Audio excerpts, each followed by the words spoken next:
fondo de su corazón no ha cambiado, sin embargo, podemos decir que su relación con la realidad sí ha cambiado y que la manera incluso en la que interpretan, como veremos, el deseo, que es lo que constituye el fondo de su corazón, también la forma en que lo interpretan ese deseo también ha cambiado. Hoy en día, cuando escuchamos a los filósofos, a los políticos, y aún más a los líderes de opinión y a los numerosísimos maestros del coaching y de la autoayuda, parece que todo el mundo tiene la respuesta adecuada para los problemas de nuestro tiempo. Hoy leía yo a un amigo mío que decía precisamente que ante cualquier acontecimiento, por escandaloso que sea, siempre intentamos endosarle una solución estratégica, ¿no? Pues yo siento decepcionarles, porque nosotros no tenemos esa respuesta. Yo no la tengo, y el que está aquí al lado, que es mi marido, creo que tampoco. No tenemos la palabra mágica que puede resolver sus problemas ni los nuestros. Lo que sí tenemos claro es que la base inicial a partir de la cual cada uno individualmente puede trabajar hacia el futuro es empezar por entender lo que nos ha sucedido, es decir, empezar por entender cómo hemos llegado hasta aquí. Bueno, en el año 2018 se cumplieron 50 años de uno de los acontecimientos que nosotros creemos que ha marcado nuestra época de una manera significativa. Es la Revolución de Mayo del 68. Ustedes se acordarán, estos jóvenes tomando el barrio latino de París y enfrentándose a los agentes a ladrillazos, ¿no? A doquinazos. Bueno, no nos acordamos porque todos los que estamos aquí somos muy jóvenes y en el 2018 hacían 50 años. Pero me parece que cuando nosotros tuvimos que escribir nuestro libro sobre Mayo del 68 y fuimos a entrevistar a las personas que habían tenido mayor importancia en esta revolución y en los movimientos políticos, sociales y estudiantiles de la época, nos encontramos una nueva mirada sobre la realidad que nosotros no habíamos percibido y aprendimos un montón. Bueno, lo cierto es que Mayo del 68 no fue un hecho aislado, nunca son así las cosas en la historia. Tiene unos orígenes, tiene unas raíces y quiero mostrarles muy brevemente un poco cuáles son esas raíces y qué sucedió para que entráramos en lo que llamamos la posmodernidad, porque Mayo del 68 fue la apertura a las masas de las puertas y las ventanas de la posmodernidad. Las revueltas no empiezan en el 68, empiezan antes en todos los países y toman diferentes excusas, diferentes motivos importantes, como la guerra del Vietnam o la guerra de Argelia, pero las guerras y los movimientos puntuales que se dan en contra de ellas son una forma en la que aparece en la sociedad algo que hay más de fondo y que podemos encontrar antes. Les voy a leer un pequeño párrafo que me parece muy significativo del denominado Manifiesto de Port Huron, que firman unos estudiantes de la Universidad de Michigan en 1962. Lo leo en un momento. Dice: somos jóvenes de una generación que mira con incomodidad el mundo que heredamos. Pero el mensaje de nuestra sociedad es que no existe ninguna alternativa viable al estado presente. Bajo el tono tranquilizador de los políticos, bajo la opinión común de que Estados Unidos saldrá adelante, bajo el estancamiento de quienes han cerrado sus mentes al futuro, está la sensación de que simplemente no hay alternativas, de que nuestro tiempo ha visto agotarse no solo las utopías, sino también cualquier posible novedad. Las personas sienten la presión de un mundo complejo sobre el vacío de sus vidas. Y termina el texto con estas palabras. Dice: el objetivo del hombre y de la sociedad debe ser la búsqueda de un significado en la vida que sea personalmente auténtico. Yo leyendo este texto, cuando dice ante el vacío de la vida y la presión de un mundo complejo, yo decía, es impresionante cómo estos chavales viven lo que vivimos nosotros, lo que vivimos todos. Pero hay algún cambio, porque nosotros apreciamos en la sociedad en la que vivimos esta sensación y como respuesta la ausencia de respuesta, un cierto escepticismo, un cierto nihilismo. Pero fíjense lo que dicen ellos. Dicen, en ellos surge un grito, la búsqueda de un significado de la vida que sea personalmente auténtico. No solo acoger el sentido de la vida que les podían dar sus padres, no solo seguir la tradición, son muy conscientes de su individualidad, de su subjetividad, quieren algo por lo que merezca la pena vivir, un sentido verdaderamente auténtico. Sentían que la vida, la sociedad, las líneas de sentido que les ofrecían sus padres no eran interesantes.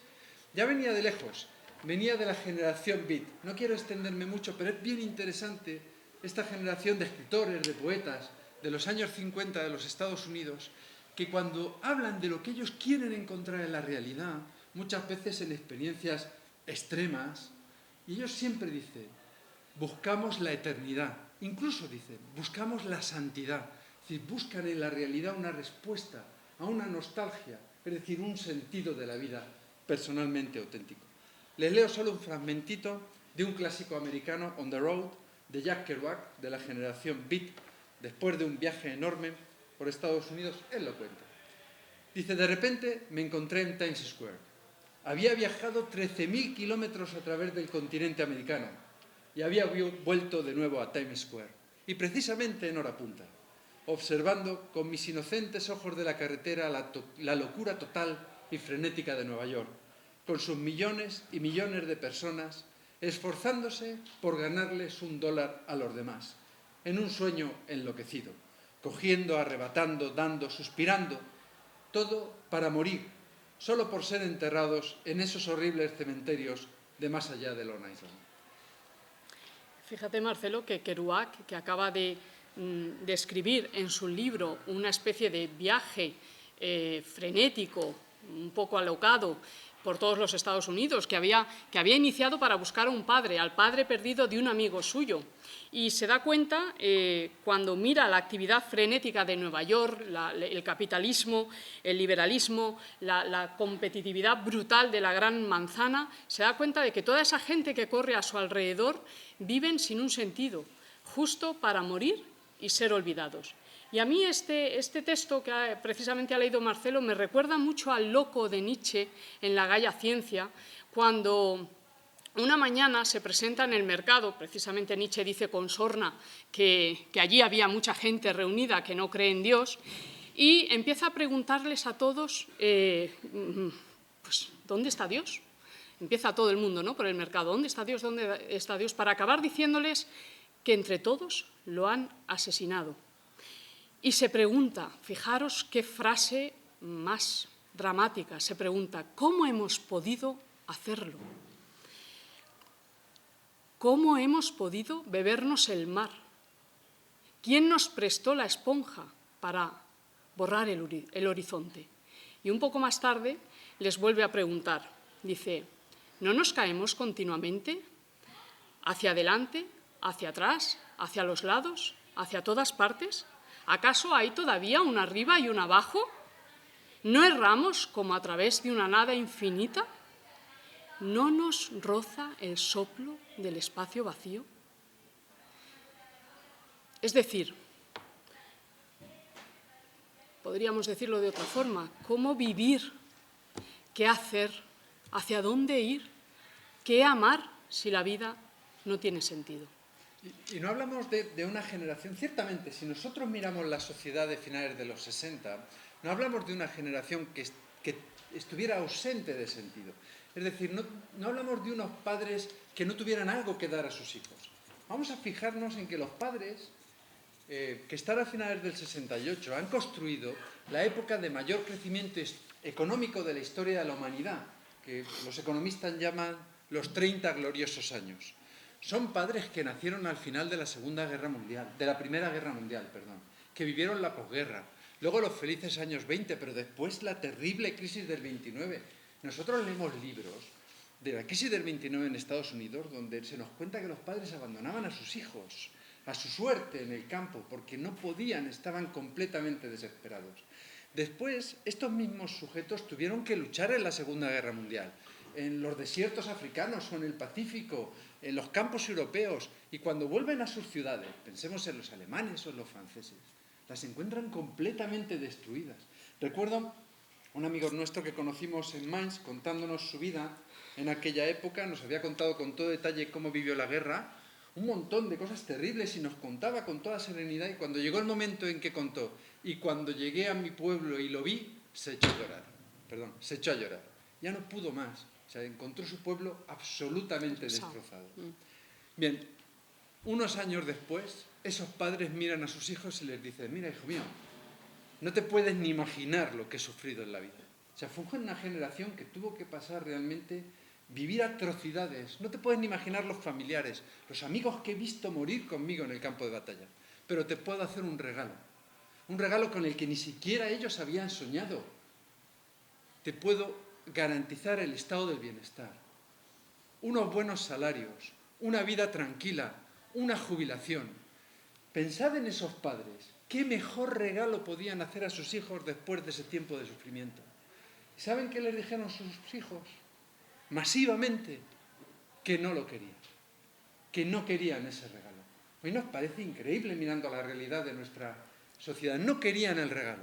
Y muchas veces cuando digo hablar de por qué rechazaron este regalo los jóvenes del 68, escucho que eran jóvenes burgueses, niños de papá. Vamos a tomárnoslos un poquito más en serio. Cuando nosotros entrevistamos a uno de los líderes maoístas, que ahora suena un poco singular, que arrastraba detrás de sí a millares en Italia, Aldo Branderali, y nos quería explicar por qué hizo lo que hizo. Él lo abandonó todo para irse a vivir en comunas, con jóvenes. Nos contaba lo siguiente, fíjense lo que nos decía. Dice: teníamos una necesidad urgente de dar sentido a nuestra vida. Y esta necesidad no había sido satisfecha por la generación de nuestros padres, que habían trabajado, construido y llevado a cabo el estado del bienestar. Pero nosotros queríamos otra cosa. Queríamos el sentido de la vida, el gusto por la vida. Todos ellos, todas las personas que entrevistamos para mayo del 68, para este libro que hicimos en común, fueran creyentes o no fueran creyentes, nos hablaban de una sociedad que había perdido sus referentes. Y tenía 3 referentes fundamentales. Era una sociedad construida sobre valores cristianos, pero sobre valores cristianos sin Cristo. De tal manera que lo que percibían los jóvenes era un moralismo que no tenía nada detrás. Por otro lado, la otra propuesta era el capitalismo americano. Pero el capitalismo americano, para muchos, la autoridad de Estados Unidos, la autoridad enorme, la autoridad moral que tiene Estados Unidos al acabar la Segunda Guerra Mundial, que uno recorre las ciudades del centro de Europa y se encuentran los adoquines de los americanos muertos por la defensa europea. Esa autoridad moral gigante había sido completamente quemada por las bombas de napalm que caían en Vietnam y que los chavales veían ya en directo por la televisión. Pero es que el comunismo, que era otra alternativa de sentido, había quedado destrozado cuando al fin se pusieron sobre la mesa los terribles crímenes de Stalin y se conocía lo que había pasado en la Unión Soviética. Eran chavales que no podían aceptar las propuestas de sentido, no sentían atractivo por aquello que les ofrecían sus padres. No podían encontrar un sentido personalmente auténtico y buscaron otras maneras de vivir. ¿Qué buscaron? En la generación Beat lo vemos leyendo sus obras. Las drogas, donde creían que iban a encontrar nuevos estados de conciencia o incluso experiencias de lo divino, el sexo libre, el viaje mochilero, el ir de aquí para allá, recorrer todo Estados Unidos, un montón de experiencias. Algunos se fueron al Amazonas a buscar drogas distintas, un montón de experiencias en las que solo fueron descubriendo más y más vacío, más y más vacío, hasta que al final la generación que surge de ahí ya no cree que la vida pueda tener ningún sentido. Se cansan de buscar, no hay respuesta, la realidad no les da lo que ellos quieren y empiezan a pensar que realmente no hay sentido, es decir, que se ha borrado el horizonte, no hay ningún lugar a donde ir. Y eso es lo que marca el cambio de época, ese es el cambio de época. Por primera vez, masivamente, la sociedad occidental cree y afirma que la vida no tiene sentido. Y esto no había pasado jamás en la historia. No quiero decir que en todas las épocas, quizá masivamente o casi todas las personas tuvieron que plantearse, y igual tuvieron serias dudas sobre si el sentido de la vida que les ofrecía su familia o su cultura era el sentido adecuado. Pero buscaban porque sí que confiaban en que la vida al final Si no es este, es aquel, pero tiene un sentido. Pero hablamos por primera vez de una generación de jóvenes que cuando les hablas del sentido de la vida encuentras un escepticismo. Sencillamente creen que eso no existe. Y si eso no existe, nosotros somos una especie de nudo de pasiones que se mueve por el mundo sin ningún objetivo, sin ninguna finalidad, más que satisfacer esas pasiones que se adormecen y después vuelven a surgir. Así nada importa. Ni siquiera el ateísmo es combativo hoy, porque no es una alternativa, está diluido en un fondo de escepticismo más básico, más fundamental. Lo leíamos hace un segundo con Nietzsche, ¿no? Cuando nos dice otra vez, no nos caemos continuamente hacia adelante, hacia atrás, hacia los lados, hacia todas partes. ¿Acaso hay todavía un arriba y un abajo? ¿No erramos como a través de una nada infinita? ¿No nos roza el soplo del espacio vacío? Es que es dramático. Sin embargo, aunque las culturas y las sociedades cambien, es cierto que hay algo que permanece en nosotros, aquello que nos hace humanos. Boecio decía que es el hecho de ser racionales, porque, bueno, es en el sentido de que es verdad que nosotros no tenemos un instinto que determine cuál es el fin de nuestra vida y, por tanto, tenemos que buscar, tenemos que pensar, tenemos que dirigirnos, tenemos que preocuparnos nosotros de pensar cuál es ese fin. Aquello a lo que nos dirigimos, por tanto, es lo que se convierte en lo que da sentido a nuestra vida concreta. Esto lo podemos expresar con un ejemplo, ¿no? Cuando, por ejemplo, pues imaginémonos una chica que ha decidido ya al final de sus estudios escolares que quiere ser médico, por ejemplo. Entonces, bueno, puede haberlo decidido pronto o puede haberlo decidido porque de pequeñita siempre le gustaba jugar a los médicos, a las enfermeras, o porque después ha visto una película preciosa como Moscati, el médico de los pobres, que no sé si la conocéis, o porque sinceramente siente una especie de llamada interior pues que le hace pensar que ese trabajo, esa implicación con los demás, con los pobres, para ayudarles, es a lo que se debe dedicar y merece la pena vivir por eso. Pero desde ese momento en que dice yo quiero ser médico, desde ese horizonte, desde el momento en que vislumbra ese horizonte hasta que llega a él, imaginaos lo que tiene que hacer, ¿no? Aparece ante ella una especie de cuerda muy gruesa que va a tener que tirar desde el principio, ya tiene que empezar a tirar de esa cuerda para llegar al cumplimiento de ese deseo, ¿no? Y por supuesto que eso supone sinsabores, supone sacrificios, supone sufrimientos, supone estudiar, supone empezar a estudiar, supone estudiar primero para tener una nota en selectividad porque es complicado entrar en medicina. Después, cuando lo ha conseguido, supone estar 6 años estudiando la carrera. Después le supondrá estudiar la especialidad. Después los años o los 5 años, no sé cuántos son, de la residencia, ¿no? Después hacer currículum para lograr un puesto. Pero todo ese camino de sacrificio, de sufrimiento, de esfuerzo, es un camino que también, aunque tiene sus sinsabores, lo ha conseguido amar y abrazar, porque para ella tenía un sentido dirigir su vida concreta hacia ese fin. Piensen en esa chica o piensen, pues no sé, en cualquier otro, en unos padres primerizos, en una pareja recién casada que empieza su vida juntos, o piensen, si no, en cada uno de ustedes, en el esfuerzo que supone llevar cada día la esperanza a los demás. En los desprecios, en las injusticias, en los sinsabores, en la dificultad, en la aridez de la vida, pero a pesar de esa aridez que todos sufrimos, que nos hace cansarnos, desfallecer, volver a levantarnos, piensen que eso es algo humano, porque cuando hay un sentido, el tener ese horizonte de sentido nos hace implicarnos en unas relaciones que son significativas, podrán ser conflictivas, áridas, pero son realmente humanas, porque tiene sentido, y ese sentido podemos amarlo, podemos abrazarlo. Es como el padre que ama y abraza al hijo pródigo.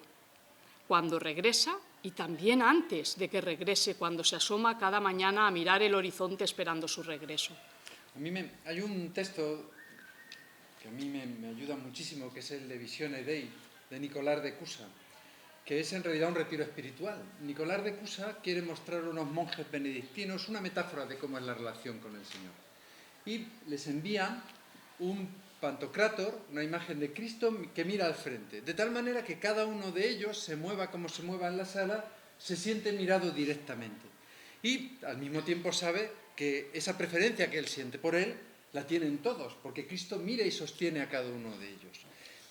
Él con eso les quiere enseñar, les quiere mostrar de una manera plástica a los monjes la relación concreta que el Señor tiene con cada uno, en su circunstancia concreta, en su camino concreto, en la manera particular de vivir que tiene cada uno de ellos. Y al mismo tiempo les muestra que el sentido de la vida es profundizar esa relación. Y sabiendo que aunque traicionemos, aunque nos separemos, Cristo va a seguir ahí, mirándonos cuando nosotros volvamos otra vez. Qué diferente es esta concepción de la vida humana, ese sentido de la vida con un camino y una finalidad para nuestra existencia, a la que nos presenta, por ejemplo, Thomas Hobbes, que es el padre del liberalismo, y yo creo que de alguna manera él muestra lo que va a ser la posmodernidad como una modernidad en algún sentido cumplida. Hobbes piensa que lo único permanente es el cambio. Esto lo leemos en Facebook todos los días. Lo único permanente es el cambio, es el mantra de nuestro tiempo. ¿Qué significa esto? Que no hay nada permanente, que todo se está moviendo, que todo se mueve sin sentido, que nuestras vidas consisten en hacer muchas cosas pero que no tienen ningún fin. Se lo voy a explicar con un texto breve de Hobbes que me parece muy significativo. Además de un libro suyo que se llama nada menos que Sobre la naturaleza humana. Dice lo siguiente. Dice, debemos considerar que la felicidad en esta vida no consiste en el reposo de un espíritu satisfecho, ya que no existe ese fin último del que se habla en los libros de los antiguos moralistas. La felicidad es una continua marcha hacia adelante del deseo, de un objeto a otro, de tal manera que la obtención del primero no es otra cosa que el medio para conseguir el siguiente. La vida humana es como una carrera, que no tiene ningún objetivo y no tiene ningún otro premio que aventajar a los demás. En la vida humana, en esta carrera, la felicidad consiste en adelantar al que antes iba por delante. Fíjense qué mentalidad. O sea, la vida humana no tiene ningún sentido. Solo es competitividad. No hay ninguna verdad, ningún bien que podamos buscar juntos. Lo único que hay es estar por encima de ti. Es decir, la expresión de lo que Nietzsche llamará después la voluntad de poder. Incluso dice al final de este párrafo que les estoy diciendo, dice, morir consiste en dejar de correr. Correr, correr, correr y seguir corriendo, pero sin ningún destino, sin ningún fin, sin ningún sentido. Y yo cuando leo estas ideas de Hobbes digo, pero ¿no es esa nuestra vida? ¿No es esa la vorágine en la que nos sumergimos tantas veces? Una vida que consiste en hacer más cosas, en hacerlas más deprisa, con el engaño de que creemos que cuando nos dan algo de tecnología que nos permite hacerlo más deprisa vamos a tener más tiempo libre, y es mentira. El único objetivo de la prisa es tener más prisa, sin preguntarnos ¿para qué? Bueno, cuando hacíamos las entrevistas para el libro sobre Mayo del 68, es verdad que nos dimos cuenta que muchas de las personas a las que entrevistábamos, sobre todo aquellas que en aquel momento lideraban a los jóvenes que se atrevían a tirar adoquines para destruir las instituciones que con tanto esfuerzo sus padres habían creado, no sabían, estas personas no sabían para qué lo hacían. Durante muchos años siguieron sin saberlo, pero es verdad que con el tiempo creció en ellos una especie de conciencia interior. En el momento en que lo hacían, pues se supone que lo hacían con un objetivo, con un fin, con una esperanza de que la situación cambiara, quizá durante la lucha o ya después con la victoria, ¿no? en el momento de encontrar ese mundo alternativo que nos con el que soñaban, pero que no sabían muy bien ni cómo construirlo ni en qué iba a consistir, ¿no? Pero cuando nosotros hablábamos con ellos, fijaros que son 50 años después, cuando se cumplen los 50 años después de mayo del 68, percibíamos, yo no sé si, bueno, lo hemos hablado muchas veces, ¿no? Percibíamos como una gran tristeza, un gran escepticismo, porque había... Una gran soledad. Sí, porque había triunfado en ellos la idea de que, en el fondo, no había ningún objetivo, no había nada que construir. Realmente había crecido en ellos lo que era el reflejo del nihilismo, de la ausencia de significado y de la soledad a la que esa ausencia arrastra, ¿no? Es decir, sin embargo, había otras personas a las que entrevistamos en las que llamaba la atención otra cosa, llamaba poderosamente la atención otra cosa. Algunas entrevistas eran muy difíciles precisamente por eso que llamaba tanto la atención, porque algunos de los entrevistados no hablaban de sí mismos. En algunos casos, bueno, habíamos viajado miles de kilómetros y las personas nos concedían muy poco tiempo y entonces crecía en nosotros la impaciencia cuando no iban al grano y nos hablaban de lo que habían hecho, de sus hazañas, sino que remitían a otros. Eso es lo que llamaba poderosamente la atención, porque algunos de ellos, como digo, no hablaban de ellos fácilmente, sino que hablaban de otros. Y este es el caso que nos ocurrió con especialmente tres de ellos, ¿no? Jean-Luc Marion, filósofo francés católico, que estudiaba en la Sorbona durante las revueltas de mayo del 68. Pero también nos pasó con Eugenio Nassarre, que es un político demócrata cristiano, o también nos sucedió con el cardenal Fernando Sebastián, que en paz descanse. Ellos hablaban siempre de otras personas, nos hablaban de una compañía que les había forjado, nos hablaban, cuando les preguntábamos sobre su infancia, nos hablaban de sus padres, pero nos hablaban también de sus amigos, de sus compañeros de la escuela, de sus grandes maestros, de los sacerdotes a los que habían conocido. Si nosotros les preguntábamos, por ejemplo, por sus años de universidad, enseguida, por ejemplo, Marion nos hablaba de lo que para él había significado conocer al responsable entonces de la pastoral universitaria de París, Jean-Marie Lustiger, que después sería obispo de París y cardenal, arzobispo de París y cardenal. Y no solo hablaba de él, hablaba de las personas a las que había conocido, a la comunidad que conocieron alrededor de esas personas, ¿no?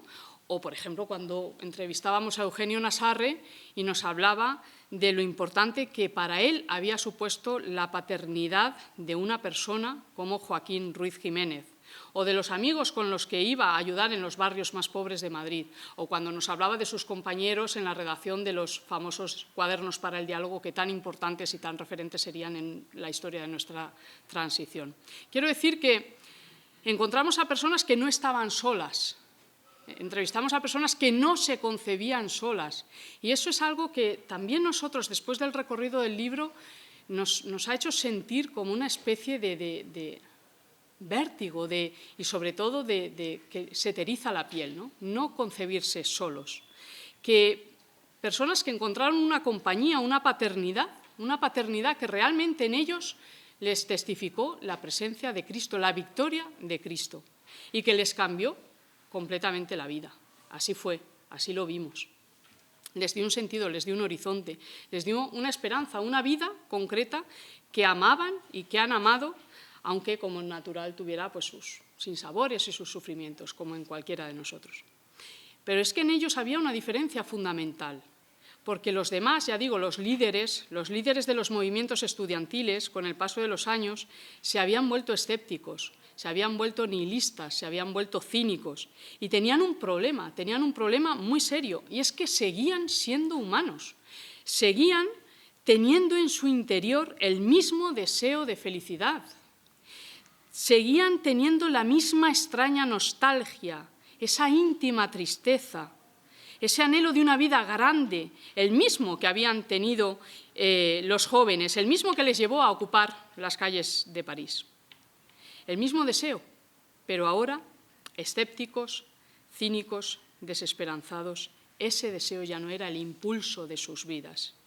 Ya no lo era. En cada momento de la historia, ese deseo había sido el impulso de la vida de cada ser humano.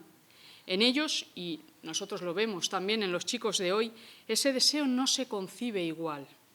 Porque si la vida no tiene un horizonte que merezca la pena, ese deseo, lo decía ya Mark Twain en su famosa y póstuma novela, que no sé si conoceréis, El forastero misterioso, si no existe un horizonte de sentido, ese deseo se vuelve un peso insoportable, dice Mark Twain. No, es más, él dice, se convierte en la gran burla del destino, en un castigo, y por tanto lo que hay que hacer es ahogarlo, taparlo, esconderlo, no hacerle frente. Un poco lo que queremos decir, para entrar en el final, es que el contexto plural que hoy encontramos en la universidad no es tanto el de tradiciones o religiones en conflicto. Me atrevería a decir que ojalá, en el sentido de que si nosotros tuviéramos este diálogo, esta interlocución, podríamos experimentar y ver con toda claridad algo de lo que tenemos que ser conscientes, y es que el otro es un bien para mí, el otro que piensa distinto, el otro al que el Señor, como decía Nicolás de Cusa, le mira en su camino, en sus opiniones, en su circunstancia concreta, tiene una cercanía con el Señor personal y propia que puede iluminar la mía. Y con esa conciencia de que hay un algo común que nos une, aunque seamos diferentes, podemos iniciar un diálogo que nos muestre que el otro es un bien. Pero el contexto plural que hay hoy en la universidad es más bien el de la carrera de la que nos habla Hobbes. Correr, correr y correr. Y el otro siempre es un competidor, contra el que lucho muchas veces solo o en relaciones superficiales. Y lo más llamativo es que normalmente esto se hace exclusivamente para ahogar ese deseo que se ha vuelto una carga. De hecho, lo significativo del mundo posmoderno es que nos hemos esforzado muchísimo por construir una cultura, por construir una universidad, por construir una manera de relacionarnos, una velocidad de vida, una vorágine que es como un enorme ciclón que nos rodea y que tiene como objetivo impedirnos mirar nuestro corazón. Que seamos capaces de olvidar ese deseo, porque si ese deseo realmente no tiene sentido, es, como decía Mark Twain, una gran burla del destino. Es un peso insoportable. Y cuando una generación cree que no tiene sentido, lo que busca es ocultarlo. ¿Y cómo se oculta? Con el consumo desmedido, no solo de cosas, de viajes, con una tecnología que nos ofrece un horizonte tan grande de pequeñas satisfacciones, tantos lugares bonitos a los que viajar, que no tengo años de vida suficientes para ir a tantos. Pero puedo hacer algún viaje. Y entonces ese nudo de pasiones que decía que buscan ser satisfechas, consigue satisfacer esa pequeña necesidad por un momento. Como el fumador que duerme un poco su ansiedad fumándose un cigarro sabiendo que después necesitará otro. Ese consumo, esa búsqueda de experiencias, son como paliativos de la melancolía. Es decir, su objetivo y de esta vida acelerada es que podamos disimular, dejar de lado, olvidar por un momento que somos humanos, que ese deseo nuestro constitutivo lo llevamos encima y nos abrasa. Porque el deseo está, pero nadie lo escucha. Todos quieren negarlo, pero está, y está en todos. Por tanto, acompañar, sostener y acompañar a los hombres y mujeres de hoy, ya sean jóvenes, profesores, alumnos, padres, hijos, bedeles administrativos, da igual, a todos. Empieza por escuchar ese deseo, escucharlo, dejarlo florecer, que se haga consciente, dejar espacio para que la humanidad del otro surja. Fijaos en la exhortación apostólica postsinodal que estáis además trabajando, Christus Vivit, dirigida además, como se dice en el título, a los jóvenes y a todo el pueblo de Dios. Fijaros lo que dice en el parágrafo 84. Dice, en algunos jóvenes reconocemos un deseo de Dios, aunque no tenga todos los contornos del Dios revelado. En otros podremos vislumbrar un sueño de fraternidad, que no es poco. En muchos habrá un deseo real de desarrollar las capacidades que hay en ellos para aportarle algo al mundo. En algunos vemos una sensibilidad artística especial o una búsqueda de armonía con la naturaleza. En otros habrá quizás una gran necesidad de comunicación. En muchos de ellos encontraremos un profundo deseo de una vida diferente. Se trata de verdaderos puntos de partida, fibras interiores que esperan con apertura una palabra de estímulo, de luz y de aliento. El punto de partida hoy, como siempre lo ha sido, es, por tanto, la humanidad. La humanidad encendida, la humanidad que hoy tirita. En ocasiones parece solo un rescoldo, una especie de vela tímida, pero que solo lo parece.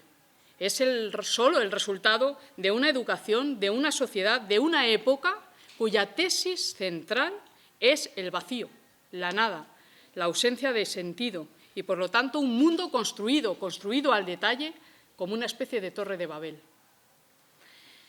Todo hecho, todo construido para que perdamos de vista eso, esa velita, para que perdamos de vista ese deseo, para que tengamos otra cosa que hacer, como decía Marcelo, algo distinto en lo que pensar, algo que nos haga sumergirnos en la vorágine, para comprarnos algún nuevo objeto o aparato que nos despiste por unos minutos de la tristeza esencial de una vida sin sentido.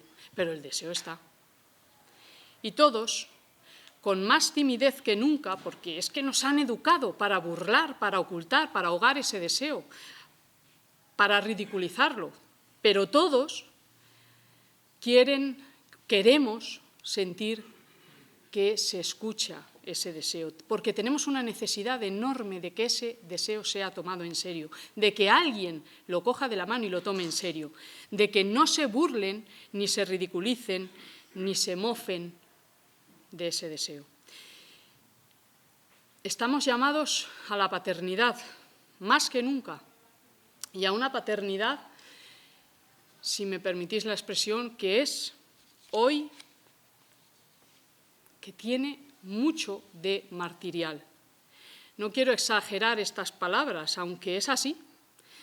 Al decir martirial, yo no me refiero a la negación de uno mismo, sino a un afecto que está tan seguro, tan aferrado a Cristo, que no teme expresarse, que no teme arriesgarse. Es como el afecto de un padre por su hijo adolescente, que no quiere reconocer su autoridad. Nosotros tenemos ya dos que están uno en la adolescencia más intensa, otro en los albores.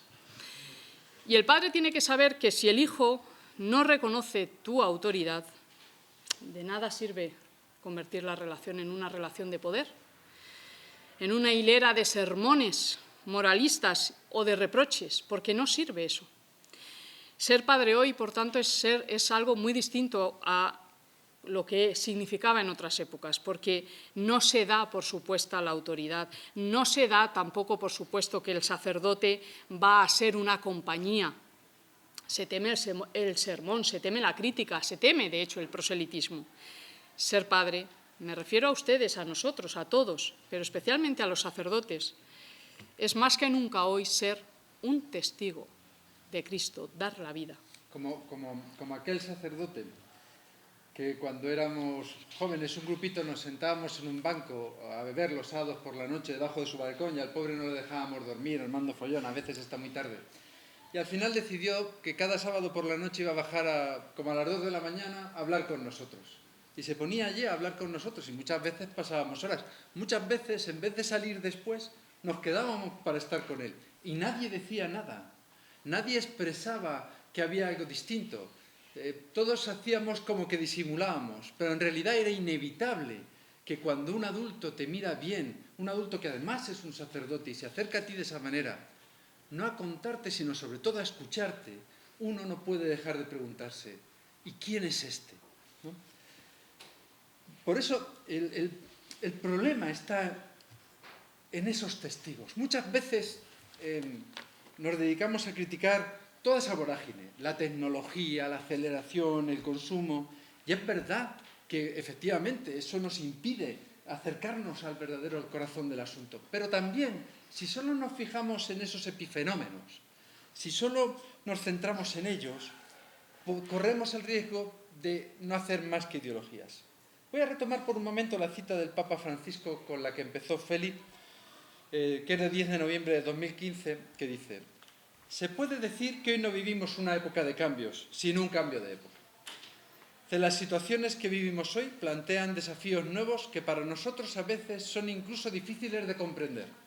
Nuestro tiempo nos pide vivir los problemas como desafíos y no como obstáculos. Y acaba, para mí, de una manera súper sorprendente. Nuestro tiempo nos pide vivir los problemas como desafíos y no como obstáculos. 2 puntos. El Señor está activo y obra en el mundo. El Señor está activo y obra en el mundo. No es un problema de la realidad, no es un problema ni siquiera de la tecnología, ni siquiera de la aceleración. Cuando nos concentramos en estas cosas, nosotros tampoco acabamos de entenderlo. Si no partimos de Cristo, si Cristo no es el origen a partir del cual entendemos todo lo demás, nosotros también nos quedamos en ese exterior. Y al final parecemos cargas, parecemos que estamos siempre en contra de cualquier novedad. Y no es eso, hay que entender cómo usar la realidad que se nos da, que al fin y al cabo es un regalo a partir de nuestra experiencia de Cristo. Porque ya tenemos muchas ideologías y lo que necesitamos, como digo, son testigos. ¿Y un testigo quién es?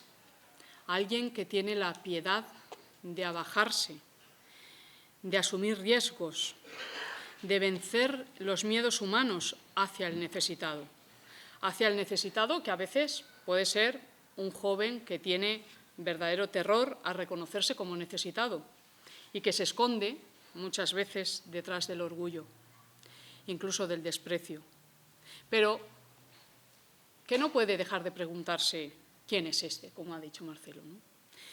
Pero eso no solo les pasa a los jóvenes necesitados que están lejos de nosotros, no solo a quienes intentan esconder su deseo, nosotros también tenemos la tentación de escondernos. Nosotros mismos tenemos la tentación de escondernos en el grupo de los cristianos, en el grupo de los católicos, porque, claro, ya estamos en un grupo y ese grupo satisface nuestra necesidad humana de ser acogidos, de ser reconocidos por nuestro nombre.